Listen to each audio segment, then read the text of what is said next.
కొన్ని శతాబ్దాలుగా భారతదేశంలో సంగీతం, నాట్యం, సాహిత్యం ఇలా అనేక జానపద కళారూపాలు ఎంతో ఆదరణ పొందుతున్నాయి.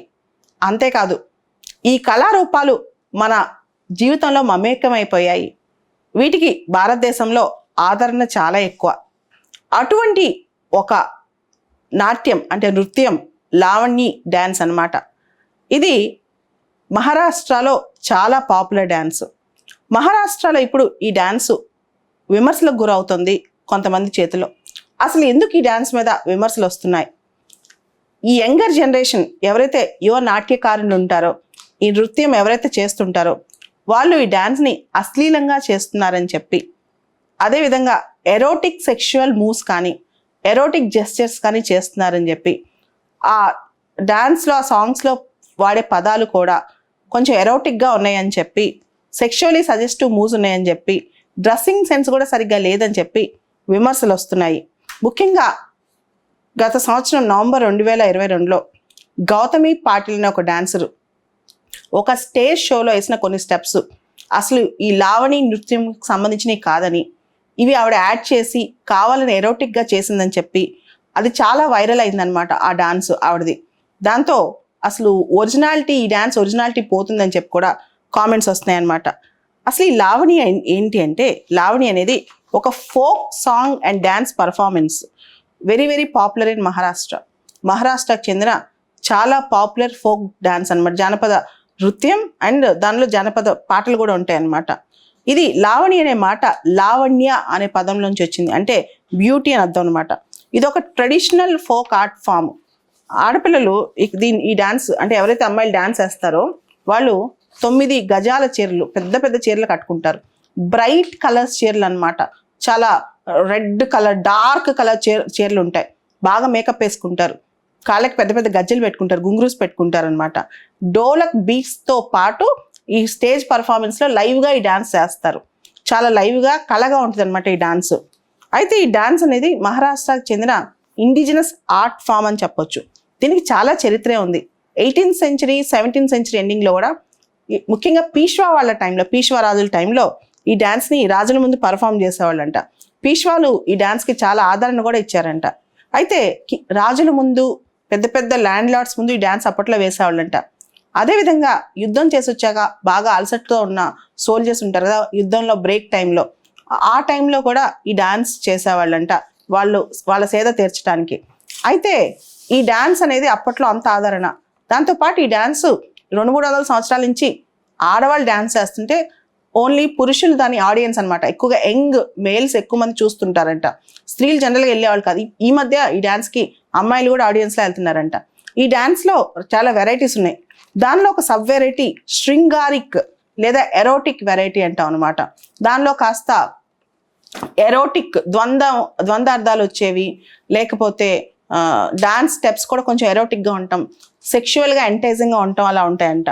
దీనిలో జెస్చర్స్ కూడా ఎదురు చూసే వాళ్ళకి కొంత కైపెక్కిచ్చేలా ఉంటాయంట.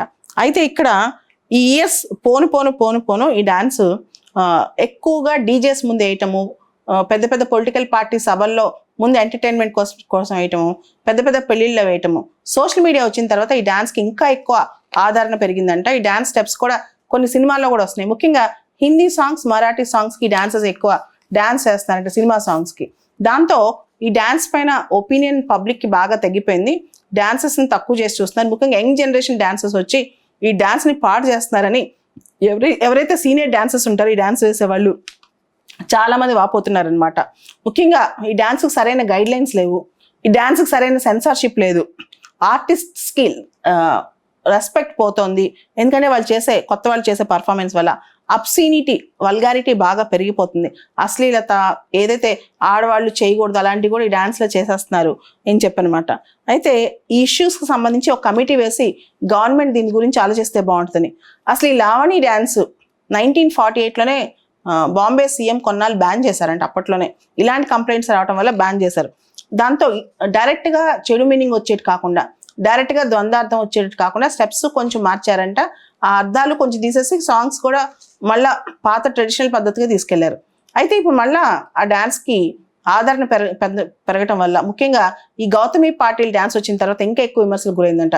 రీసెంట్గా ఎన్సీపీ లీడర్ అజిత్ పవార్ కూడా ఈ డ్యాన్స్ని ఎన్సీపీ పొలిటికల్ పార్టీ సభల్లో వేయొద్దు అని చెప్పి ఆర్డర్ చేసినట్టు తెలుస్తుంది అనమాట. ఓవరాల్గా లావణి డ్యాన్స్ ఇంటర్నెట్ ఎరాలో ఒక డ్యాన్స్ని ఇలా బ్యాన్ చేయొచ్చా, బ్యాన్ చేసే ఆలోచన రావచ్చా అనే దాని మీద కూడా విమర్శలు వస్తున్నాయి. పూర్తిగా ఈ డ్యాన్స్ని బ్యాన్ చేయడం కరెక్ట్ కాదు. ఎవరైతే డ్యాన్స్ నమ్ముకుని ఉన్నారో కళలు కళాకారులు వాళ్ళని కాపాడాలి. ఎవరైతే డ్యాన్స్ని కేవలం ఒక ఎంటర్టైన్మెంట్ లాగా ప్రభల ముందు డీజేస్ ముందు వేస్తారో వాళ్ళని బ్యాన్ చేయాలని చెప్పి అంటున్నారు. కానీ ఇంత బ్యాన్ అనేది అంత తేలికైన విషయం అయితే కాదు. మన కాంపిటేటివ్ ఎగ్జామ్స్ సంబంధించి అయితే యూపీఎస్సీ కానీ ఇతర కాంపిటేటివ్ ఎగ్జామ్స్లో ఈ డాన్సెస్, జానపద నృత్యాలు అంటే నాట్యాలు, ఇవన్నీ కూడా మనకి ఎక్కువ క్వశ్చన్స్ వస్తూ ఉంటాయి. గర్బా డ్యాన్స్ ఇంతకుముందు బాగా గుజరాత్ చెందిన డ్యాన్స్, అలానే ఇక్కడ లావణి డ్యాన్స్, ఇవన్నీ న్యూస్లోకి వస్తున్నాయి అనమాట.